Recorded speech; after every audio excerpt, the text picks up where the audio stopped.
আলাইকুম। এলাকায় মৃত ব্যক্তিদের স্মরণে চতুর্থ বার্ষিকী ওয়াজ মাহফিলের স্থান কালাবাড়িয়া ঈদগাহ মাঠ, নরেন্দ্রপুর এবং দারেবাড়িয়া। সকলের প্রতি রইল আমার সালাম। আসসালামু আলাইকুম। আজকের মাহফিলের সম্মানিত সভাপতি আমার অত্যন্ত শ্রদ্ধাভাজন মৌলানা আবু বকর সিদ্দিক এবং আরো উপস্থিত আছেন আমার অত্যন্ত কাছের মানুষ আকরাম হুজুর এবং এলাকার গণ্যমান্য সবাই, এবং আজকে যারা ওয়াজ করবেন বিশিষ্ট উলামায়ে কেরামগণ, সবার প্রতি আমার সালাম। আসসালামু আলাইকুম।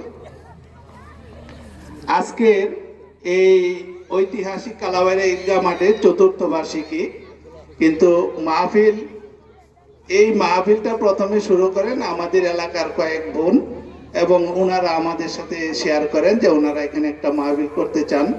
যেহেতু আমি এই মাঠের সভাপতি, সেই হিসাবে ওনারা আমাকে একটু শেয়ার করেন, আমিও ওনাদেরকে উৎসাহ দেই। সেটা একটা ভালো জিনিস, আপনারা করতে পারেন, করলে ভালো হবে।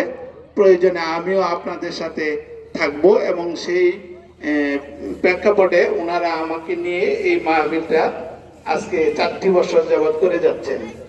আমি যারা এই মাহফিলটা পরিচালনা করছেন সবাইকে আমি ধন্যবাদ জানাই, এবং সবাই যেন আল্লাহ যেন ওনাদেরকে দীর্ঘদিন এই দুনিয়াতে হায়াত দেন, এই দোয়া করব, এবং এই মাহফিল যেন সবসময় চলতে থাকে, আমি সেটাই বলবো। আরেকটা জিনিস, আমরা আজকে এখানে মাহফিল শুনতে আসছি, বড় বড় হযরত যারা আছেন ওনারা আলোচনা করবেন, একজনই করেছেন, বিভিন্ন জিনিস নিয়ে আলোচনা করেছেন, হালাল হারাম বা জিনা সবকিছু নিয়ে করেছেন।